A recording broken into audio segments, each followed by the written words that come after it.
กะสิพยายามศึกษาตื่มหาข้อมูลตื่ม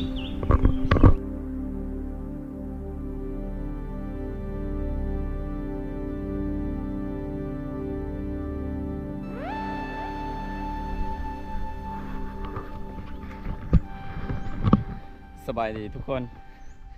ตอนนี้บัวเงินยังอยู่หลังผู้หลวงคือเก่าเด้กะหากระลงมาแต่ทำหรือว่าที่ลบภัยของฐานคำไตสีพันดอนเลยก็ทหารในสมัยก่อนพี่น้องก็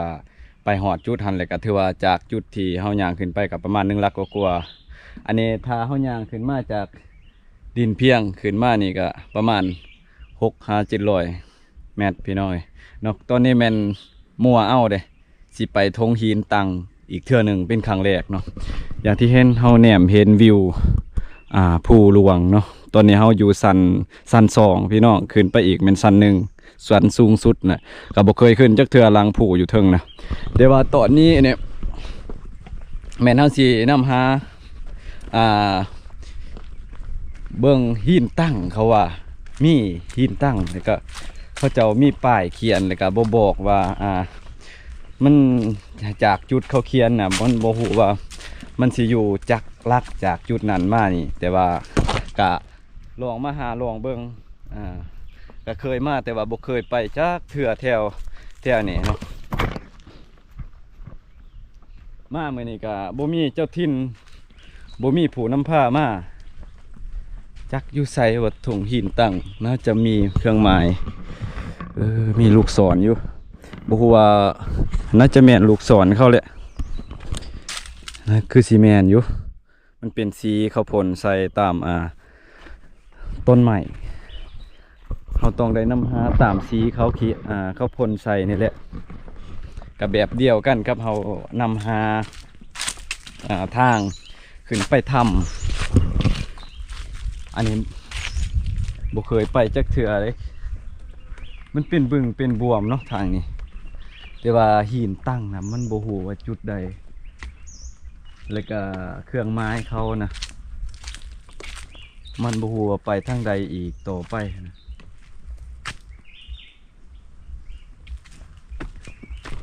บ่แน่ใจว่าอยู่หม่องใดเด้ก็สินำหาอยู่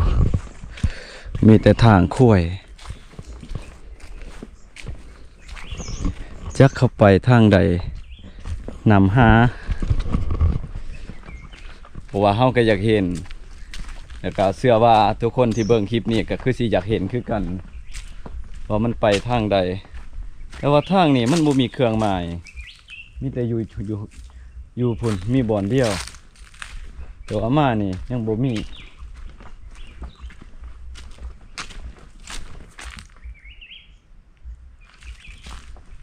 จักมันไปทางใดทุกคนเลยเห็นเลยลูกซอนเห็นเลยบ่อน1 2น่าจะมาทางนี้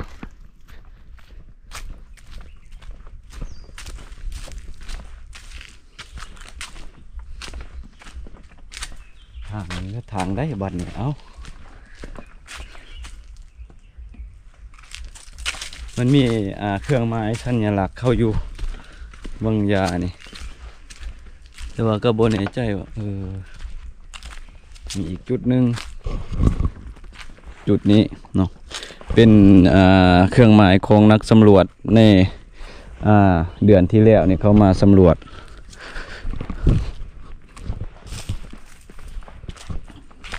แต่เขาก็ยังบ่ฮู้ว่ามันไปต่อทางใดบัดนี้ตัวมีแต่ป่าไผ่อยู่ไสละจุดที่ตั้ง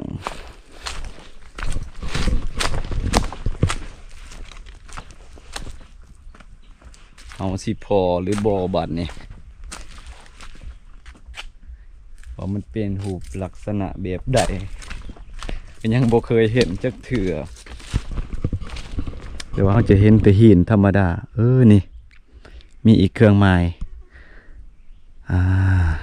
ไกลถึงแล้วเห็นเลยเห็นมาเรื่อยๆเลย แต่ว่า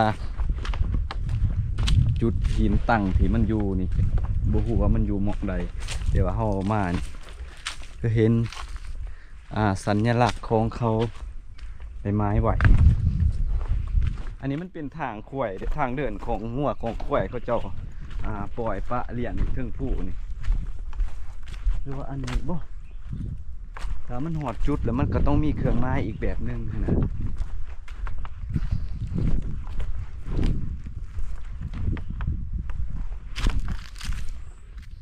จะเป็นหิน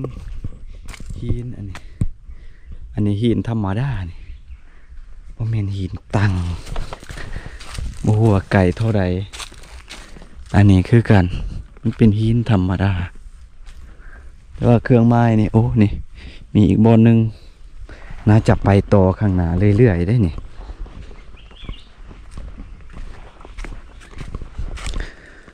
ฟังแต่เสียงนกนี่เห็นอีกมันต้องไปข้างหน้ามันต้องไปเรื่อยๆทุกคนเลยต้องนำหาให้จนเจอ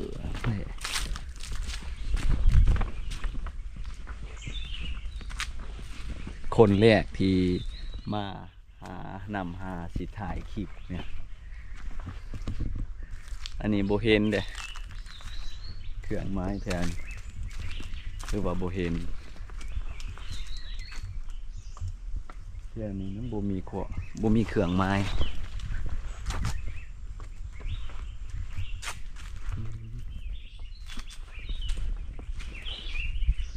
นกลายอะดีเดี๋ยวเสียงนกห้องแซว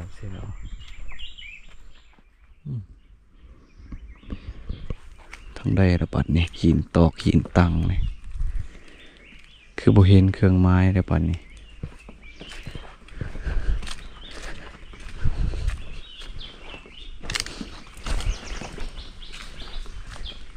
โอ้โหนกหายเลยโอ้นกอยู่ไซหินตังเลย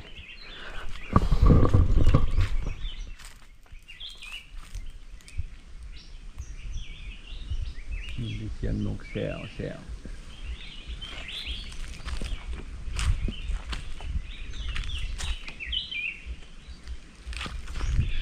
โอ้โหว่าอยู่มองใดได้บ้านหินตังมีเป็นเนินหินมันเป็นแบบโผล่นั้น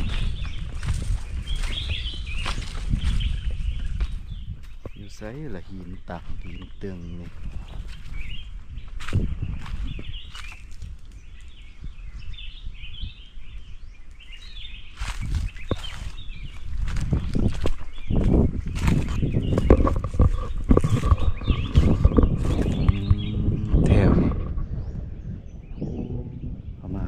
ทุกคนเลย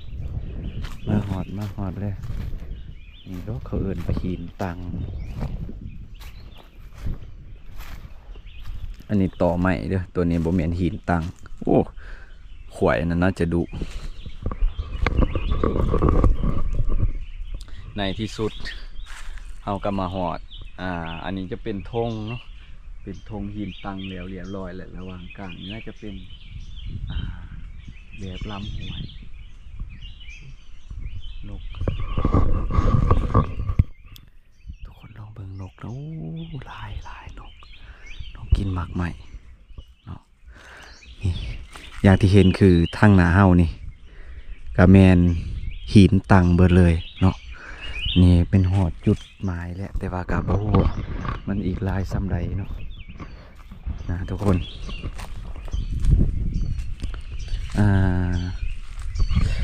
ลักษณะของหินนะลักษณะของหินจะตั้งขึ้นแนวนี้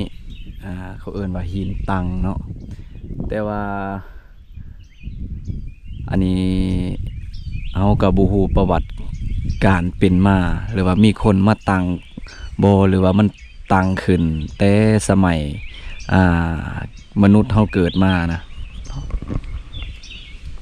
มันอันนี้เขาเอิ้นว่าหินตังนะทุกคนลองเบิ่งเสียบไว้จังซี่นะคือกับเฮาตำละขัวนี่แหละดิแมนเบิดแหละก็คือคล้ายๆคือกันกับเฮาตังรับตำลักขัวเนาะสักลงดินอันนี้เขาว่าหินตังเนาะ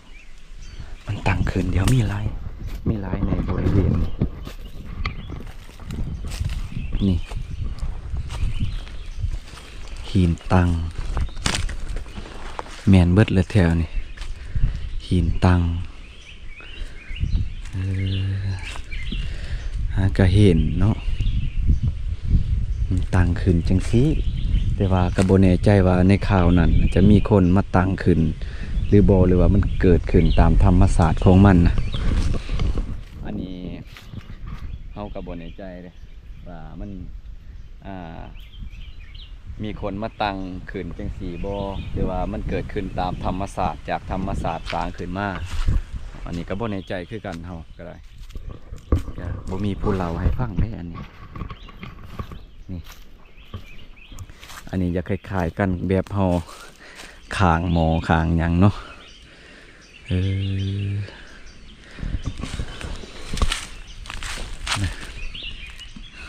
จะเสียบลงดินสิ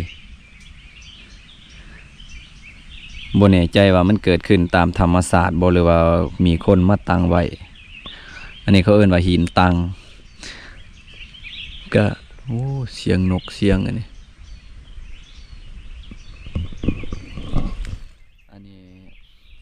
บางเทื่อกับสิมีผู้หูในคนในยุคก่อนในสมัยก่อนพระเจ้าอาชิฮูประวัติการเป็นมาของหินตังอันนี้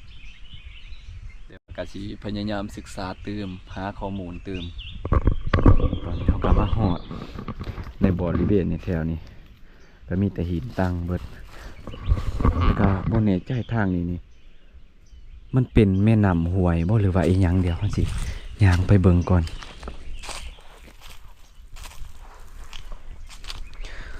ฝูงควายเป็นตะยานจองมาทางนี้ในที่สุดเฮากระบุกมาหอดทงหินตังว่าหินตังจุดนี้น่าจะเป็นจุดลำห้วย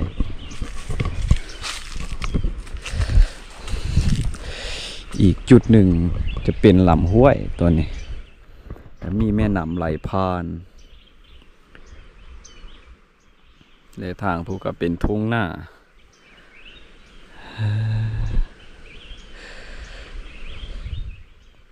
ครั้งแรกในที่มานี่บุเคยมาจากเทือทางนี้ในการลำห้วยอันนี้น่าจะผู้น้ำมันจะไหลมาแต่เทิงผู้มันโตนมาแต่หลังผู้หลวงนี่อันนี้เฮาแนมนี่เบิ่งคือบ่ไกลปานใดแต่ถ้าว่าเฮาย่างลงไปนะโอ้พี่น้อยทั้งสันทั้งสูงเด้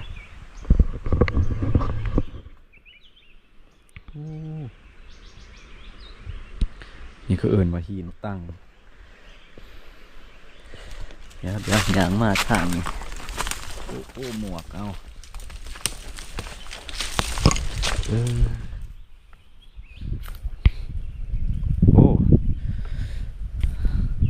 อันนี้ก็เป็นมุมจังสิ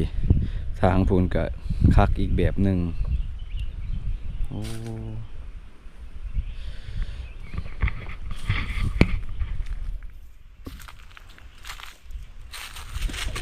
ขึ้นต้นใหม่ทันบ่ค่อยคือสีไหลคนนี่เฮ็ดคือเป็นตะยานแท้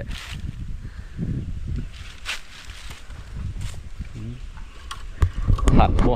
ยานนี่ขึ้นต้นใหม่คือสีหายนี่สูมขวายลูกสูมนี่เนี่ยก็คือสีโหดแห้งก็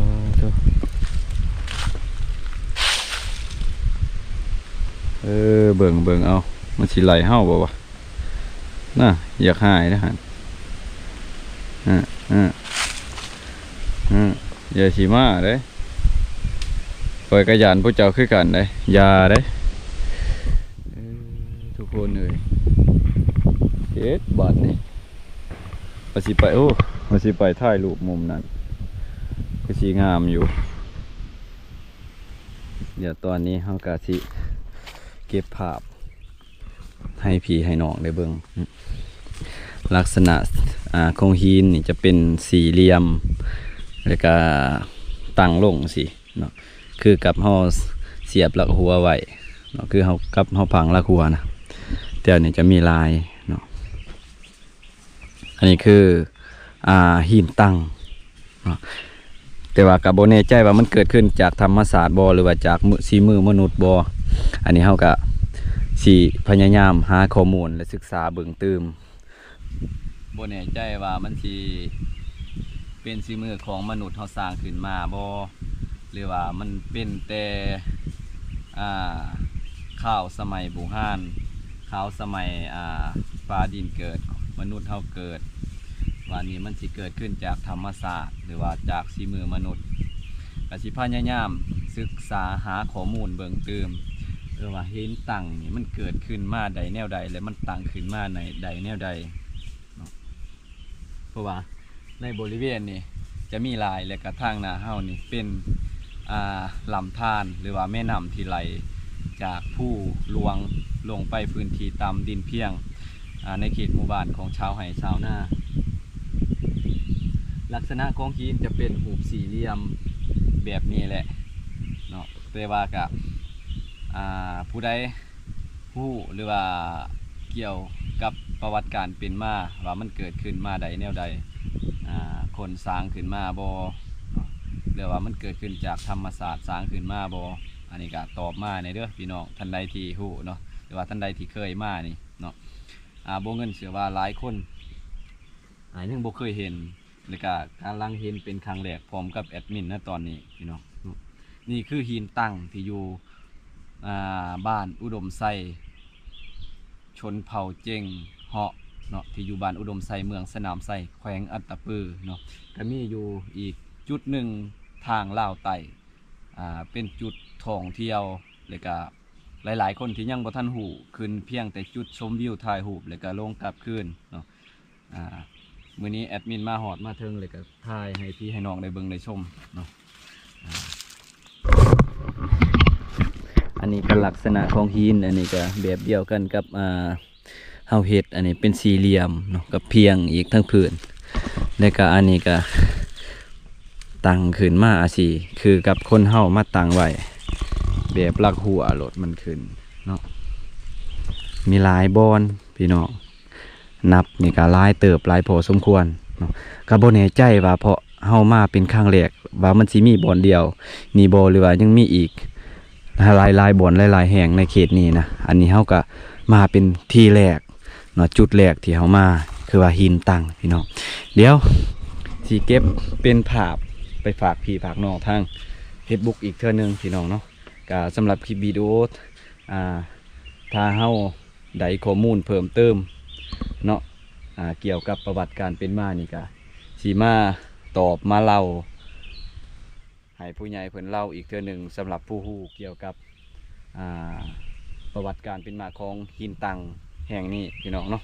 โดยพี่น้องคลิปนี้ก็ขอบคุณขอบใจหลายๆเนาะกสิพาพยายามหาข้อมูลเพิ่มเติม